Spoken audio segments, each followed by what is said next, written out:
Greetings and welcome to this presentation, which is part of our celebration of the 175th year of the founding of the Congregation of the Poor Handmaids of Jesus Christ.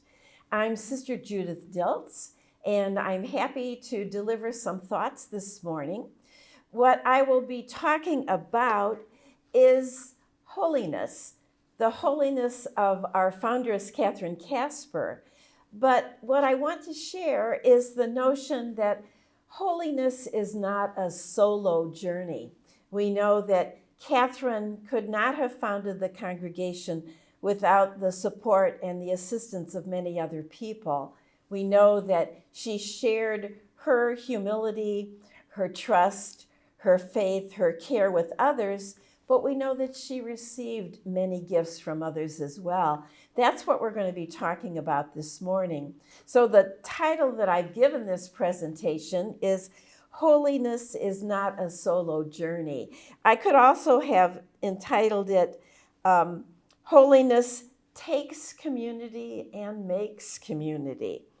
The American province has a tagline under our logo that reads, Partners in the Work of the Spirit. That's what I will be showing this morning, the many groups and partners that worked with the Spirit through Katharina Kasper.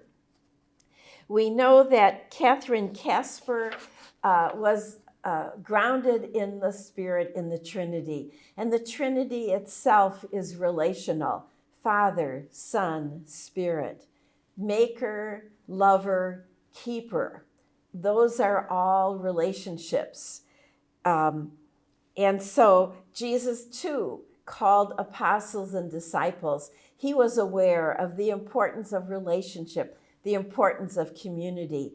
And with this groundwork, we'll look at those communities that were part of the early 175 years of our congregation. Margaret Wheatley, who is a student, a futurist of organizations, says, together is the path to the divine. And John Wesley says, there is no holiness but social holiness. So we'll look at the togetherness and the societies that impacted Katharina Kasper. We know that Katharina felt an early call to found a religious congregation together with others. She said to the sisters in England, our main activities must always be to work and to persevere in the service of God together. I tell you again and again, everything for God and the well-being of our neighbor. So we'll look at all those many groups. Here is a bit of a summary of what you can expect in this presentation. We'll look at the Association of Charity that Katharina founded in the very beginning in her young days, the first inhabitants of the little house, that first community that gathered there. We'll look at the priest who assisted her. We'll look at the laymen of the village who partnered with her in the building of the little house. The brothers of Montebar, who existed during Katharina's time, who she got to know, who she helped in the foundation. Other religious communities of women at the time of Katharina. And we'll look at the sisters of our own congregation, the choir and the lay sisters, and how our congregation grew in the grace and the gifts of the Spirit. So we know, first of all, that when Katharina began the congregation, she felt a call to somehow be of service to God and her neighbor. At the time that Katharina lived, there really were only empty convents in the part of the Westerwald where she was. There had been monasteries, but the monasteries were all empty. They'd been disbanded because of church-state relationships that preceded Katharina's time. And so what she was experiencing was a call for something new. And she and other women at her time were also experiencing a similar call, because from 1808 to 1850, when Catherine, prior to her founding the congregation, there were 13 congregations established in Germany. From 1851 to 1861, 18 more congregations sprang up, the Poor Handmaids being one. And then in the next 40 years, 20 new congregations of apostolic service emerged.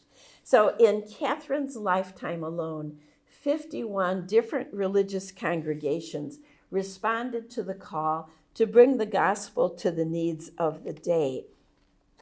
I make this point because I think it's important for us to understand that many of the priests and the bishops of Catherine's time were quite comfortable with the idea of monasticism in religious life. But this notion of religious life being shaped by apostolic service was new. So some of the guidance that they gave Catherine was a bit more fitting to the monastic than to apostolic service. So much was emerging at this time. Here we see a slide that shows the sources of what I'm going to be presenting to you. I'm a former English teacher. Sources are important to me. So you'll notice on this slide the different documents and works that I use. The first one is by Walter Nigg, The Hidden Saint. Walter Nigg was a Protestant theologian, and he wrote many works. He's the author of at least 50 texts. And the one that I relied on, I believe, is just a chapter in an entire text about founders of other religious congregations. Another one of the sources is one that we Americans are quite familiar with, that is With Attentive Ear and Courageous Heart. This was written by Father Marr. He received support from Mother Teresa at the time to do some research in Germany, and this book resulted. It came out in about the mid-1950s. The next work is just a collection of anecdotes, memories on the life of the foundress, and this was written by, or really gathered by, Sister Corona and translated by Sister Antonita. We're happy to have these little vignettes and memories of Katharina Kasper. We know that when a sister during Catherine's lifetime gathered a lot of stories about her, she asked for it and she destroyed it. So in her humility, luckily we know that these have survived.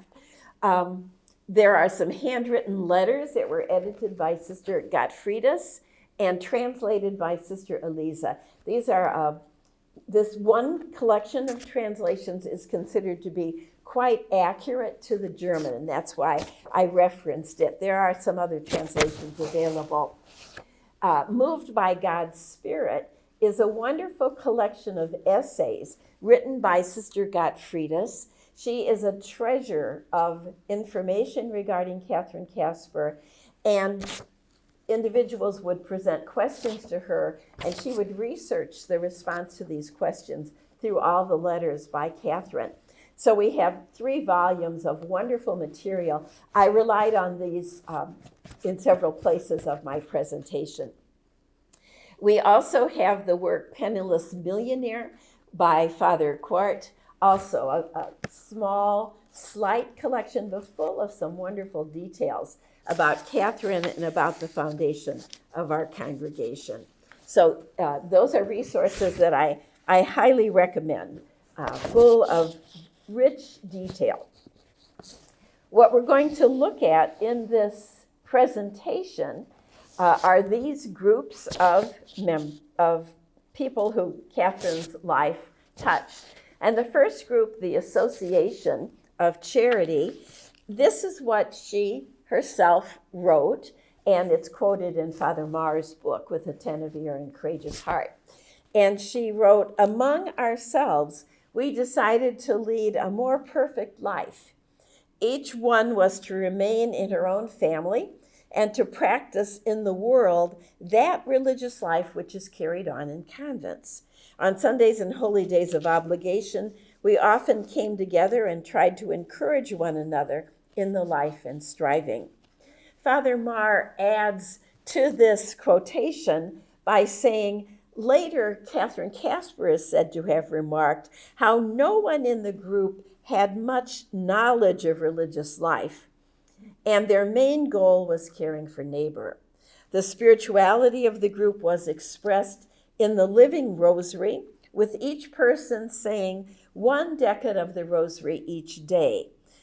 This living rosary practice was begun by a French woman, Pauline Jericho, and we know that Catherine even taught John Surrey when they were breaking stones apart to pay the taxes for the government. She taught him also to be gathering 14 other of his friends, that they together, each praying a decade every day, would pray the living rosary. These were the members of the Association of Charity, and these are Catherine herself, who was 22 years old at the time when the association began.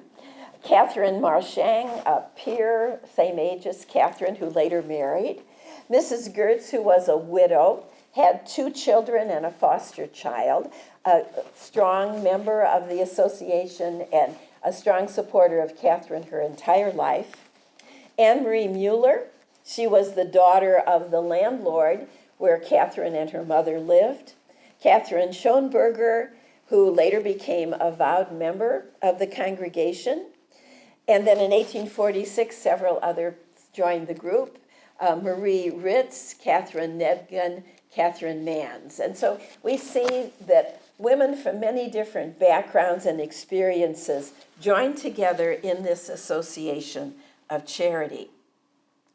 And they tried to address these needs some of the time, the needs of home nursing, maid service, child care, education, religious instruction for both children and adults, marriage counseling, and providing homes for widows, orphans, the elderly, and for working girls. And so we know from early on in the establishment of the little house how Catherine began to address some of these basic needs of her day. We know that the members of the association articulated the purpose of their group in the following way. Catherine said, "The purpose of our society is the propagation of virtue through example, instruction, and prayer." And notice the example, instruction, and prayer are key words for Catherine. Catherine would often say, oral prayer isn't the only thing needed. Our whole life, our whole work, our whole ministry is to be prayer. People learn of God through our example, not even just our instruction in talking about God. So very key in the expression of the purpose of the association. And she talks also about the role of the Blessed Virgin Mary as patroness. And she says we can do nothing more pleasing to God than to imitate her beautiful virtues. And listed also in the statutes are 12 statements on the duties of the member towards God and oneself, and the duty of the member towards one's neighbor. In addition to the outline of their tasks by the Association of Charity, we know that Catherine was always listening to that spirit within. And so even during the time of the work and the gathering of the association, she was listening to how God was moving her forward. She always listened to that voice within. And she was hearing the voice instruct her to build a house, just as St. Francis heard God say, build a church. Catherine was feeling the call to build a house. And while the villagers of Dernbach felt that the house was probably going to be for Catherine and her mother, Catherine knew that the purpose of the house was more of a gathering where the Association of Charity members could come together, but it was also a possible place for ministry. And because of this ministerial purpose for the house, she contacted the bishop and asked his advice and his permission. So in 1847, Bishop Bloom concurred for the building of this little house. We know that this was a very difficult time in the Westerwald for many, many reasons. But this is a sketch of the house that emerged at that time. I'll call your attention to just that upper right corner that's shaded blue. That is really the dimension of the little house when it came to be. And it was 22 feet long and 19 feet wide. That was the first little house. 22 feet, no, 32 feet long. That's 10 yards. 19 feet wide, that's just a little over 6 yards. So it was a very small but important beginning for the congregation, for this association and what grew from it. The picture that you see here is from the archives in Germany, and you can see how the little house expanded. So the area that is coming down vertically from that little blue patch in the corner, those were the first additions. Each rectangle represents a new addition to the house. Then the house expanded across the top, and you see additions made from 1854 to 56, and then across the bottom, additions made from 1857 to 59, so that the little house grew quite rapidly, and the inhabitants of the little house grew quite rapidly. And so there were, in 1858, 101 persons living in this structure. This was the seed of the congregation. But as we know, the little house emerged, as all seeds emerge, with a little bit of a struggle. So at the time that it began, with the permission of Bishop Bloom, the area of the Westerwald was experiencing a lot of rain, was experiencing a very bitter winter that caused famine. There was, Catherine herself grew ill. Some say she had typhoid at this time. We know she had a high fever. Some describe it as a nervous condition. And we know also at this time, during the building of the little house, Catherine's mother died in March 1848. We know that at the time of the building, Catherine began having in hand 7 marks and 40 pennies. The 40 pennies went for paying for the legal certificate to build on the land. The 7 marks didn't go terribly far. And when the house was completed in 1848, she was $17,000 in debt. But again, Catherine, such strong faith and belief, said, if God wants this house, God will provide for it. And we know that God did. Who were the first inhabitants of this little house? Anna Gillis was a burn victim who died 5 weeks after she moved into the little house. And so Catherine took this as a sign. She had considered using the little house primarily for health ministry. She saw the death of this young woman as perhaps a message that wouldn't be the total direction of the use of this little house. We know that shortly after it opened in August 1848, the Gers family moved in, the mother and 2 children and a foster child, and then members who would become founding members of her religious congregation also moved in. So these are important members of the first community of the little house. And let's look a little closer at those first members of the congregation that took their vows August 15th. Interestingly enough, this entire presentation kind of emerged from a letter that our general leadership group sent to the congregation where we listed the 4 members who with Catherine made vows August 15, 1851. The sisters in Germany, many of them came and said, thank you. We need to know. We want to know more about those other women because we're standing on their shoulders. So let's look a little bit more information about the other women who were partners with Catherine, who made their vows, expressed them in the presence of Bishop Bloom on our foundation day 175 years ago. The first one was, of course, Katharina Kasper. Then there was Catherine Schonberger, and she became known as Sister Teresa. She did not get her name that same day. These women received their names in religious life a year later after they made a retreat.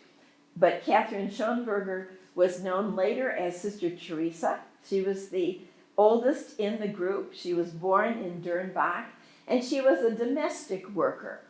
And she was stationed at the Mother House throughout her entire life, and she died in 1890.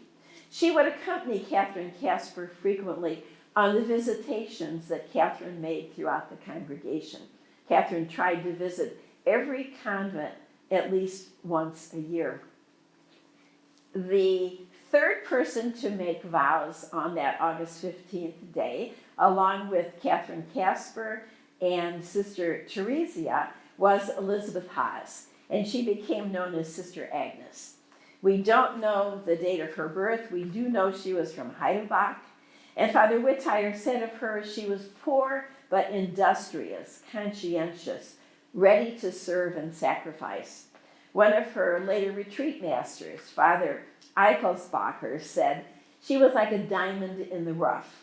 She had done field work before she entered with the other women. She was remembered for her readiness to sacrifice. When someone in the village needed nursing care, they would ask for her because of the care she provided them. However, we find when we read the essay by Sister Gottfriedis, we find that later on, in March 1861, Sister Agnes was dismissed from the congregation.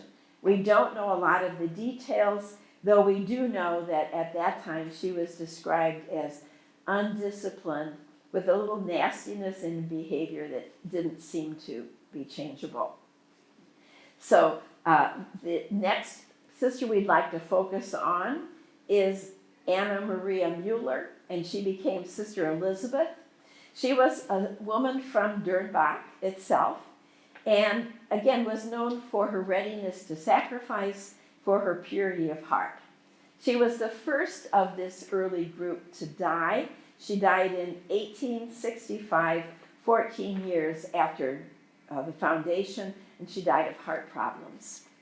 Elizabeth Muser became Sister Clara, and she was born in Mengerskirchen, and she had served many well-to-do families and had been part of the bishop's household, and was reportedly, she's described as having a good brain and really being able to speak well of the purpose of the group. She brought with her a dowry of 150 guilders, which helped to pay off the debt of that first house.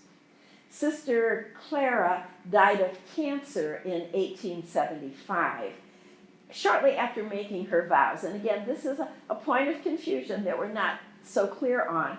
Most of the women in the congregation who were eligible to make final vows did so in 1871, shortly after the congregation became a canonical congregation.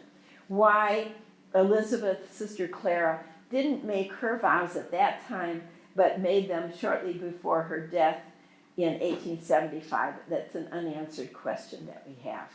But we celebrate the presence of these 5 women, Sister Mary, Sister Theresia, Sister Agnes, Sister Elizabeth, Sister Clara, our founding sisters.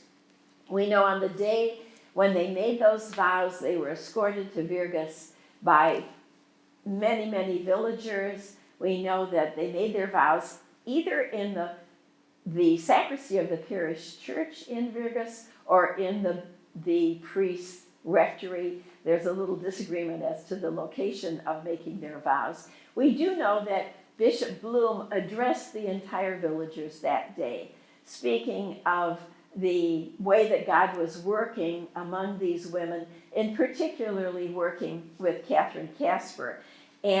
But someone said to her later, after hearing the bishop's remarks, "How did you handle being so praised by the bishop?" And Katharine would say, "I didn't hear a word of it. I fled into the heart of Christ and heard no more."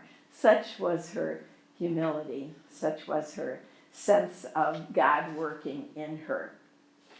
So here are some key individuals who supported, who gave and received to Katharine in the foundation of our congregation. We know also that Katharine relied on the priests. She had great respect for the priests of her time period.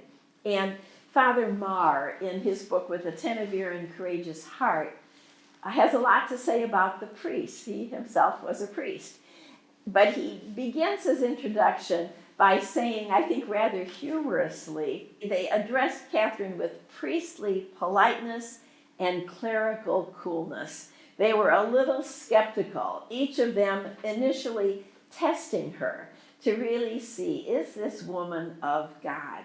And later, when she wins them all over by her holiness and her humility, Father Marr later says that they had praise for her without end, but assistance without beginning. So I think that's a little humorous way. And why were the priests probably a little hesitant at this time? Well, they were aware of the looming political conditions in the Westerwald at this time. There was a revolution that was brewing. They perhaps maybe knew that the Kulturkampf might be emerging, so that there would be conflict between church and state. And also, as men of their own culture, they were no doubt influenced by the role of women in society at the time, where men felt the need to keep them from harm or negative influences. Who were some of these priests that Katharine dealt with and received help from and demonstrated her listening to God's call with them? The first one is Father Rosbach, who was a cleric from Virgus, and he recognized early on Katharine's holiness, but he also recognized that she had such a spiritual depth that he didn't feel he was the one to guide her. So he steered Katharine to Father Hyman. And Father Hyman, after hearing Katharine's general confession, he was really taken by her spirituality, by her sense of God working in her life. He helped guide that first association of charity. He died really quite young. He died at the age 47 before the association of charity was finally established. And so the next priest on this list, Father Clow, picked up the work and the guidance of it. And he was a little more visionary than was Father Hyman. So it was probably good for him to assist that association, which needed really his vision, his sense of possibility for the future. We think that Father Clow and Father Kratz both were frequently at the bishop's house, and that the bishop probably heard their table conversations, heard them discussing about this young woman, Katharina Kasper, and that in some way helped prepare the way for the bishop to be of great assist and admiration to Katharine. The next person on the list is Reverend, Right Reverend Peter Joseph Bloom, who was Bishop Bloom.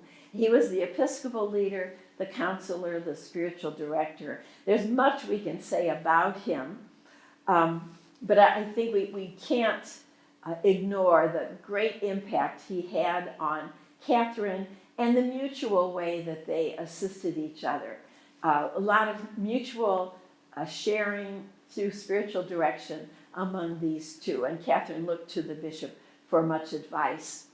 Father Whittire came into assistance to the congregation in 1853, 2 years after its foundation. The bishop appointed him as spiritual advisor.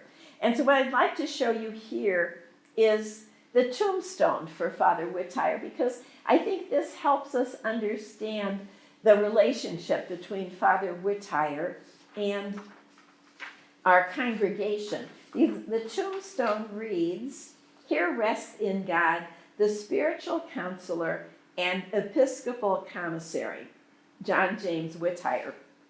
And this is significant because he was an answer to Catherine's prayer for the spiritual advice he brought the young congregation. He helped, he had the authority really to establish new missions, to transfer sisters. He helped in the writing of the rule.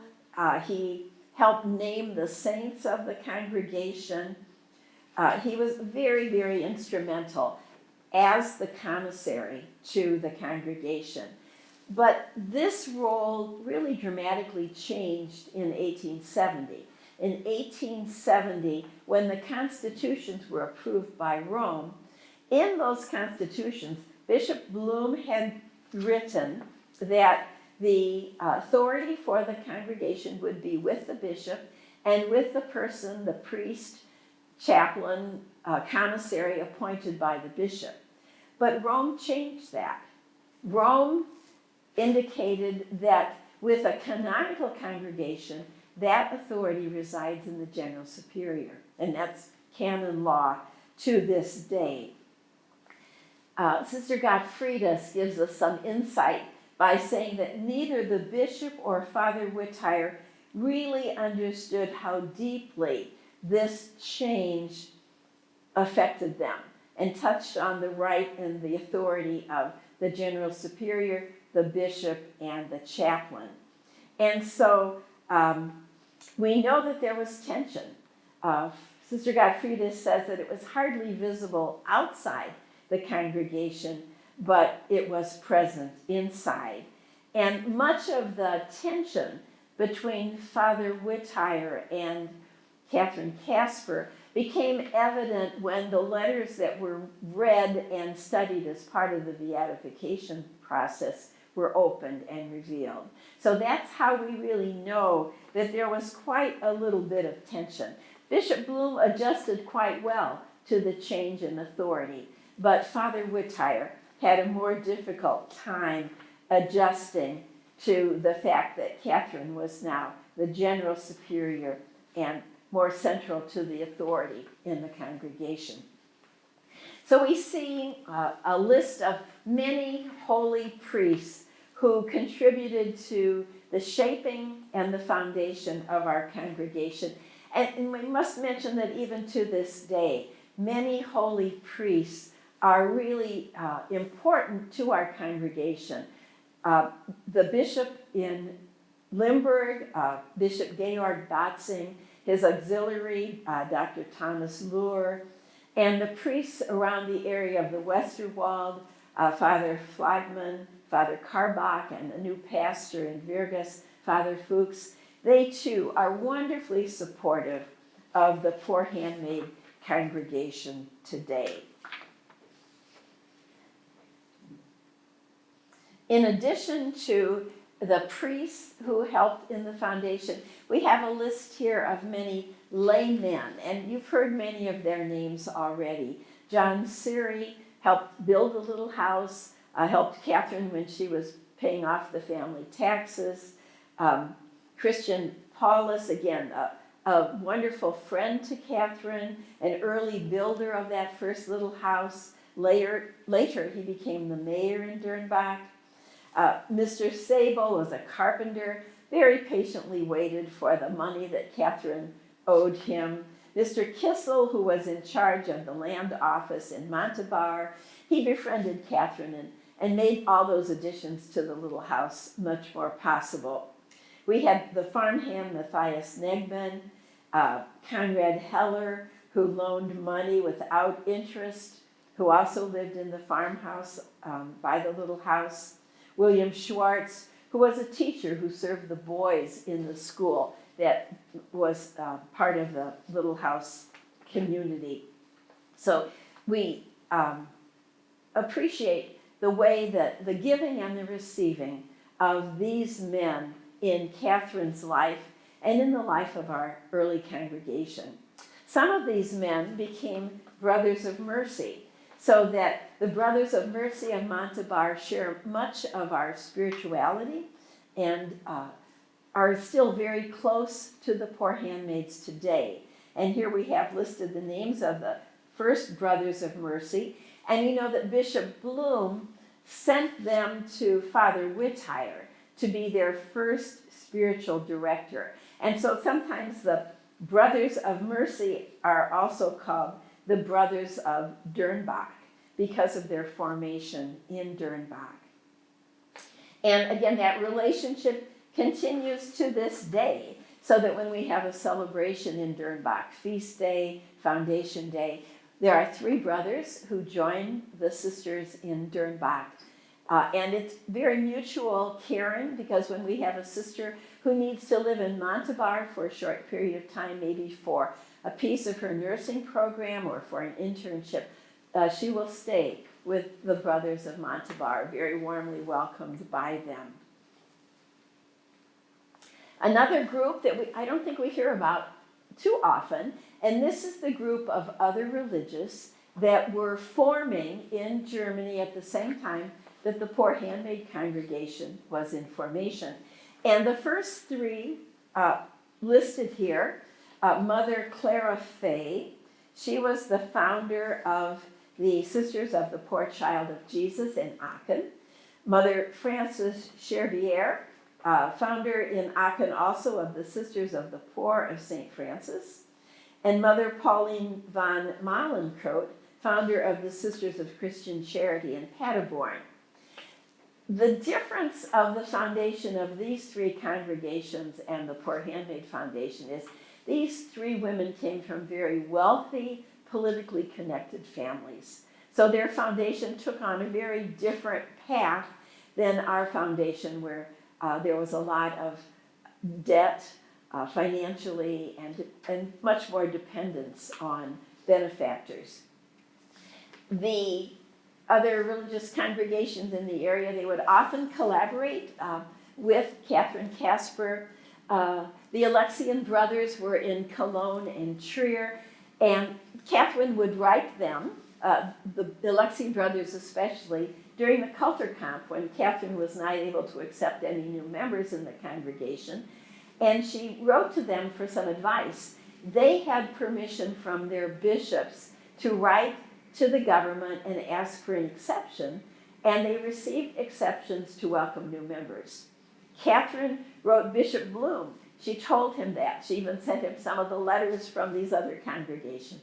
But Bishop Bloom held quite firm and said, no, the Poor Handmaids will not be accepting members during this Kulturkampf. So Catherine, clever as she was, found another way. And so some of our sisters were welcomed in the Netherlands during the time of the Kulturkampf.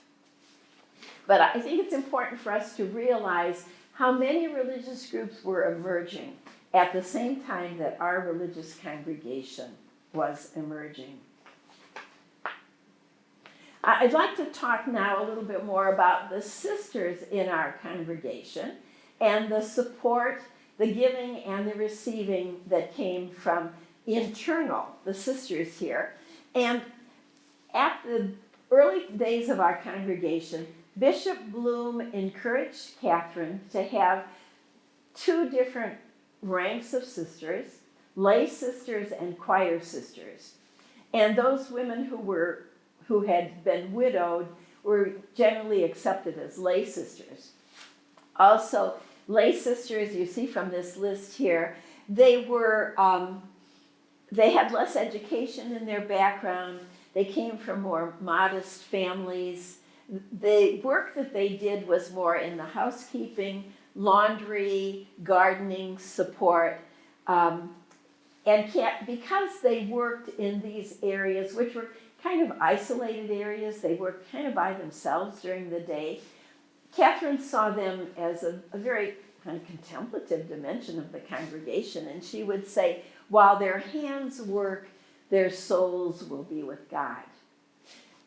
In addition to these lay sisters, there were choir sisters. Now, the choir sisters were more of an academic type. More of them were a little more able to read and write, more scholarly. They were able to pray the prayers in Latin. They were a little more artistic. They were teachers, many of them, and they came from more affluent families and brought larger dowries. Now, the distinction between these choir and lay sisters occurred only for maybe a 10-year period in the congregation when the women were accepted into these two different groups. Mother Mary discontinued this shortly after 1870. She felt this created a hierarchy that was not healthy for the congregation and community life in the congregation. But I'd like to point out some of the lay sisters that were really significant to our early history. In the United States, Sister Paschalis, she's very famous early German sister. She came across in 1873 with other sisters supporting the early pioneers in America. She was 46 years at Angel Guardian Orphanage, and she died in 1919. And she was famous for the establishment of Angel Guardian Orphanage. She would take some of the boys out to market day, and they would trade the potatoes and the flowers grown in the orphanage with some of the other needs of the orphans. And the business people at the time, they knew you don't cheat an orphan. And so Sister Paschalis got that message across quite well. Another lay sister from America was Sister Lamberta. She was the last American lay sister, and she died in 1959. Some of the other lay sisters, you might recognize their names. Sister Thekla died in 1942. Sister Barbara Bartel, 1909. Sister Northburga, who died in 1911. There might be others, but those are the ones that we are aware of. I'd like to talk about some of the lay sisters in Germany, because this is a very interesting, this is a mother-daughter group. Sister Angela Schneider, she was married 2 times, so her names get a little confusing when we're reading some of the material about her. She first got to know the sisters because she had tuberculosis, and she went to the little house and was healed of her tuberculosis. She and her daughter entered in 1858, and she became the first economist, the first treasurer of the congregation, very much trusted by Katharina Kasper. The daughter, Sister Armella, was a very educated young woman, and she was in charge of many of the teachers. But Sister Armella left the congregation after a few years. I would like to show you, I think you're familiar with this triptych that was painted for the silver anniversary of the congregation. And it was painted by Peter Molitor, a very famous artist at the time. There's many interesting stories about this triptych, but I would, for today, would just call your attention to see the 2 sisters that are circled in red. On the far left, that's believed to represent Sister Angela, who was, notice she's at the right hand of Katharina Kasper. She, at the time of this painting, had already died, but this shows that she was quite significant to Katharina Kasper. The other side shows, we think that's meant to depict her daughter. And again, at the time of this painting, she had already left the congregation. But again, the significant role that she did have in the congregation for a time.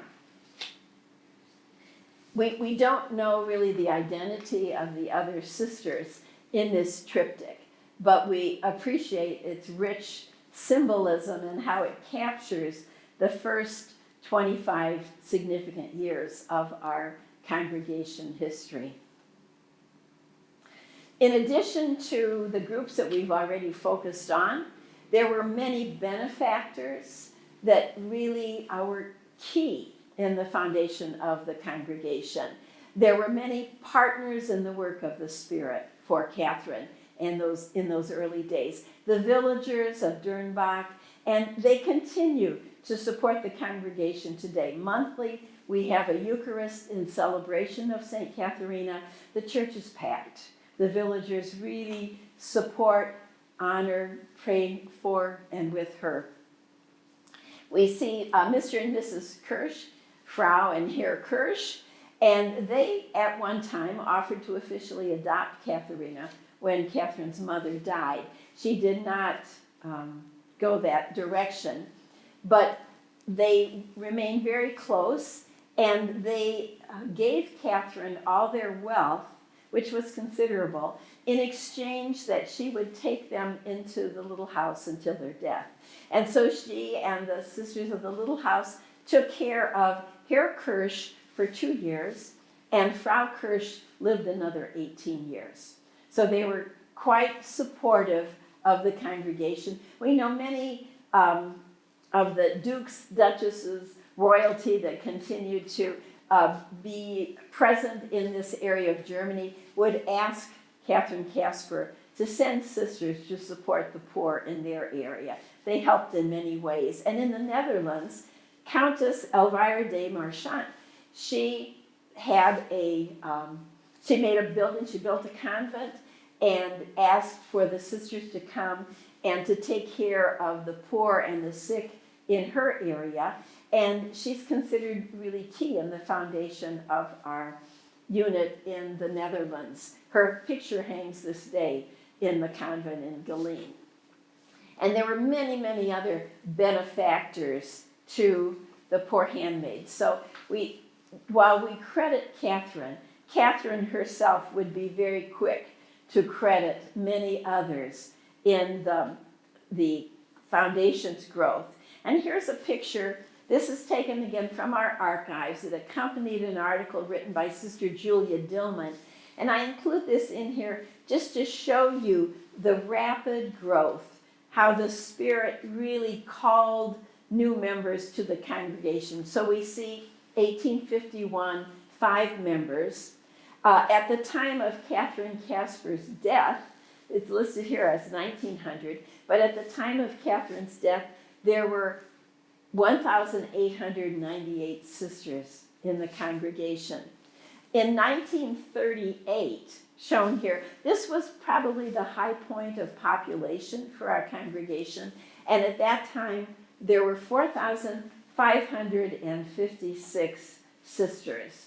So it gives us a sense of that growth doesn't happen without the Spirit behind it. And so we praise God for the call that these many women responded to over a period of time. And what does the congregation look like today? These are our numbers as of our last general chapter, which occurred in May 2025. And so you can just see the number of sisters in the units of our congregation in Germany, Netherlands, USA, India, North and South, our provinces, and in the regions, Mexico, Brazil, Kenya, Nigeria. And in Kenya and Nigeria, we're seeing a lot of growth. So we invite your prayers for the many women, Brazil also, Mexico also, the women who are attracted to the active service for the gospel. And so I'm really concluding my presentation. As you can see, there were many partners in the work of the Spirit in the foundation of the Poor Handmaid congregation.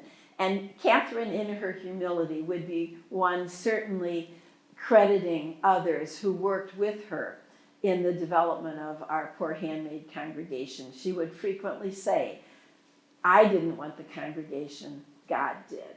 And God worked through the laity of the time, those first associates, the priests of the time, other religious congregations, the villagers of the time, and eventually people all around the world, to the growth of the Poor Handmaids of Jesus Christ congregation that we celebrate today.